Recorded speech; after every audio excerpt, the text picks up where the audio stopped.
కింద బాయిలు ఉన్నాయి, 7 బాయిలు మొత్తం అడ్డు మనం పెట్టేసుకోవాలి. ఒక 3-4 కోట్లు ఖర్చు పెడతాయి. తప్పకుండా మాట్లాడుకొని తప్పకుండా తొందరగా పెట్టి సంవత్సరం కూడా కంప్లీట్ చేస్తాం. ఎందుకంటే మనిషి తెలుసు వాల్మీకైతే పెద్ద మా చింతగల మనిషి, అంత కూడా ఆయన ప్రేమించాలి, అంత కలిసి ముందుకు పోవాలి. అప్పుడే మన ప్రాంతం ఉంటుంది. కులమతం వెళ్ళే కూడా అంత కలిసి ముందుకు పోతే మన ప్రాంతం చేస్తే ఈ విషయంలో తప్పకుండా అంత కలిసి మాట్లాడి తప్పకుండా సంవత్సరం పెట్టాలి.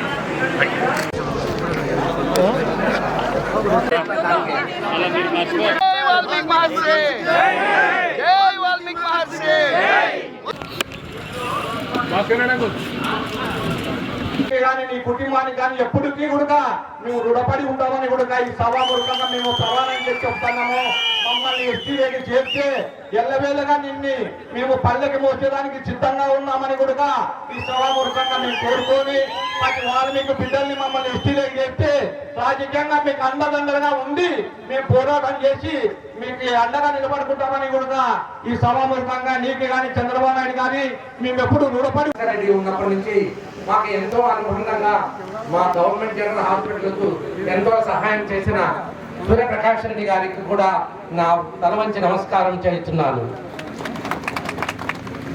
ఇతర అతిరథ మహారథులు ఈ వాల్మీకి బిడ్డలు అందరినీ చూస్తుంటే మనసు నిజంగా కూడా ఉబిల్లూరుతుంది.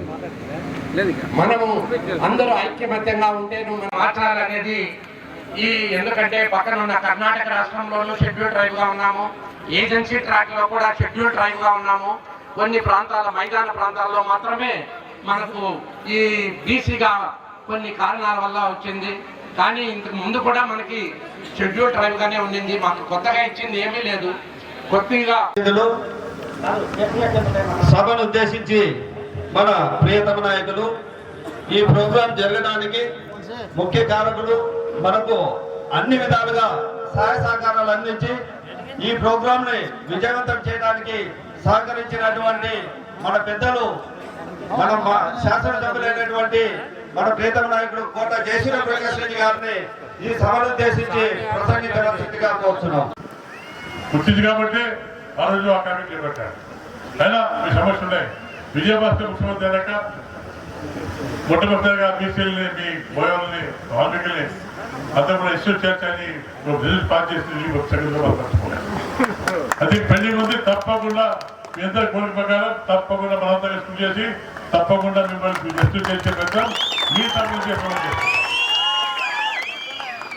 మనము ఏమున్నా కులాల మతాలు వేరే, ఏ కులం పేరుంటే కాలంలో రాజకీయంగా అన్ని కులాలు కట్టుకోలేకపోతేనే దేశం అంతా పోతుంది.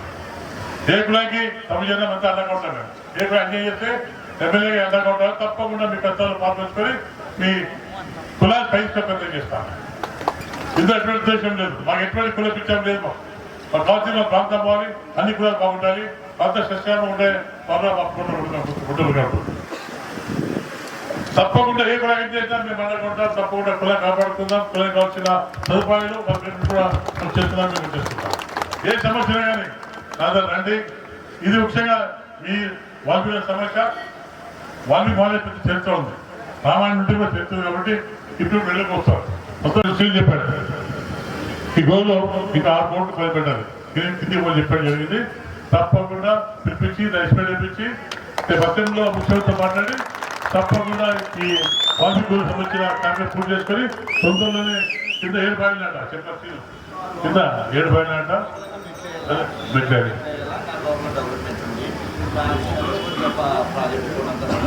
చేస్తారు వీళ్ళంటే ఇది కూడా ఇబ్బంది కాబట్టి మాట్లాడి అంటే ఇండియన్ అభివృద్ధికి అంతా కలిసి ముందుకు పోతాం. తప్పకుండా సంతోషం. వాల్మీకి సోదరులు ఒకటి వాల్మీకి మానేజ్ చేస్తారు. తప్పకుండా మీ అందరి సహకారం ఉంటుంది. తప్పకుండా అంతా కలిసి ముందుదాం. ఫస్ట్ ప్రియారిటీ మీ కులాన్ని ఎస్యూ చేసే ప్రయత్నం చేస్తాం.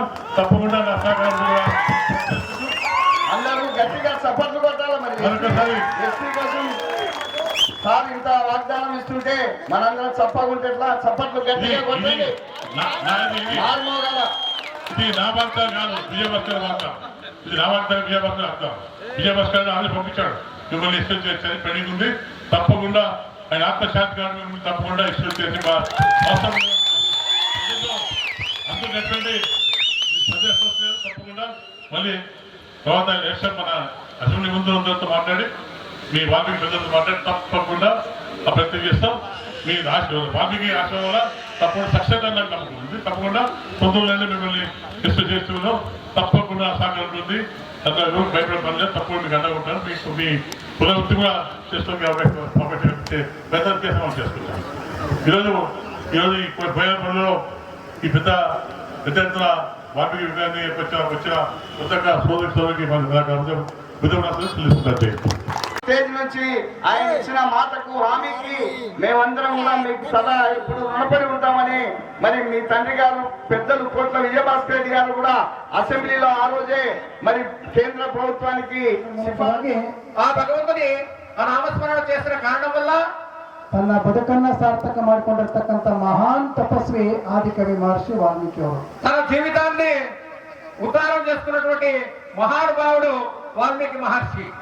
ಹೀಗೆ ತನ್ನ ಆತ್ಮ ಕಲ್ಯಾಣವನ್ನ ಮಾಡಿಕೊಳ್ಳೋದ್ರ ಜೊತೆಗೆ ఇట్లా తన ఆత్మ ఉద్ధారం సంస్కారం చేసుకున్నటువంటి కారణం వల్ల ಲೋಕ ಕಲ್ಯಾಣಾರ್ಥಕವಾಗಿ ರಾಮಾಯಣ ಮಹಾಕಾವ್ಯ ರಚನೆ ಮಾಡಿರ್ತಕ್ಕಂಥ ಮಹಾನ್ ದಾರ್ಶನಿಕ తన జీవితాన్ని ఉద్ధారం చేసుకోవడమే కాకుండా లోక కళ్యాణాన్ని కూడా కాంక్షించాలనే ఉద్దేశం కొద్ది రామాయణ మహాకావ్యాన్ని వాల్మీకి మహర్షి రచించారు. ಶ್ರೀಮದ್ ರಾಮಾಯಣ ಮಹಾಕಾವ್ಯವು శ్రీమద్ రామాయణ మహాకావ్యం అమాయకమైన ప్రజలు, ఏమీ తెలియని అమాయకులు, మరి వాళ్ళు వ్యవసాయం చేసుకుంటూ తమ పిల్లల్ని అభివృద్ధిలోకి రావాలని కోరుకుంటూ ముందుకెళ్తున్న ప్రాంతం ఇది. దారి ఇవ్వడం జరిగింది. అప్పుడు వాల్మీకి గుహల్ని అభివృద్ధి పరచడానికి సులువైంది.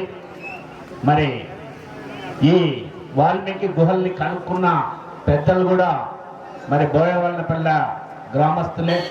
కుటుంబం నుంచి కేంద్ర మంత్రిగా పనిచేసి ప్రస్తుతం మనందరూ మంచి మెజార్టీతో ఇక్కడ ఎమ్మెల్యేగా ఎన్నుకున్న జయ సూర్యప్రకాష్ రెడ్డి అన్న గారి ఆశీర్వాదంతో తప్పకుండా మనందరికీ మంచి కాలం రాబోతా ఉంది.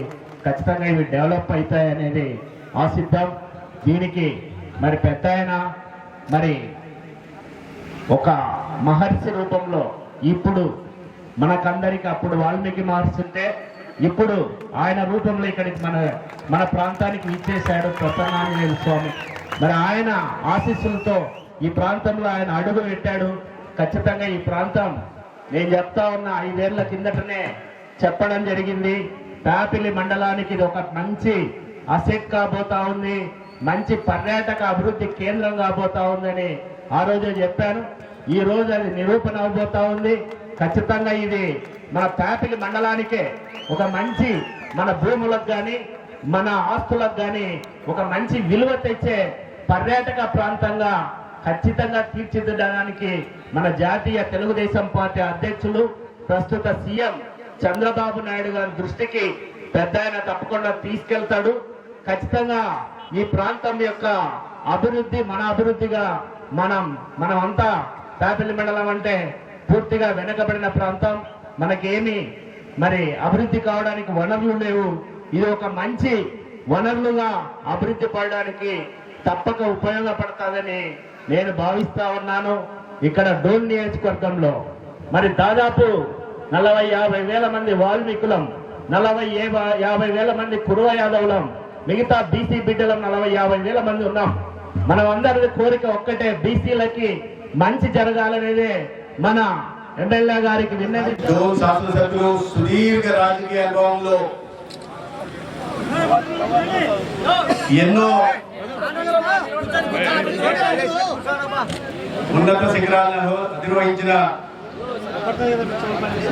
కోట్ల సూర్యప్రకాష్ రెడ్డి గారు, నా సహచర శాసనసభ్యులు, నా పార్టీ సహచరులు మిత్రులు డాక్టర్ పార్సాది గారు కొన్ని దశాబ్దాలుగా వాల్మీకి బోయల హక్కుల పరిరక్షణ కోసం నిరంతరం పరిశ్రమిస్తూ సుదీర్ఘ కాలం పాటు ఉద్యమాలను నిర్మిస్తున్న వాల్మీకి ఈశ్వరయ్య గారు మీ అందరినీ కలిసే అవకాశం కలిగించడం,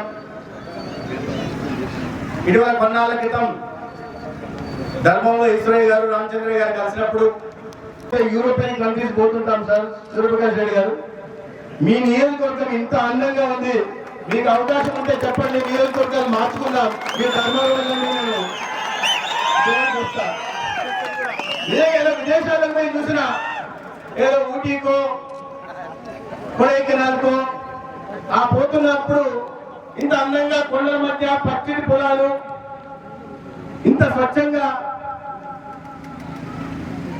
నాకు అనిపించింది. ఈ ప్రాంతం ఇంత రమణీయంగా, ఇంత అందంగా, ఇంత ఆహ్లాదంగా, ఇంత స్వచ్ఛంగా ఉందంటే ఈ ప్రాంతంలో పుట్టి పెరిగిన బోయ సోదరులు కూడా అంతే స్వచ్ఛతతో ఉంటారు, అదే పెరిగారని చూసాను సార్. బనానా చూసా, కాపు ఎలా కాసిందంటే పచ్చగా కనుల విందుగా ఉంది.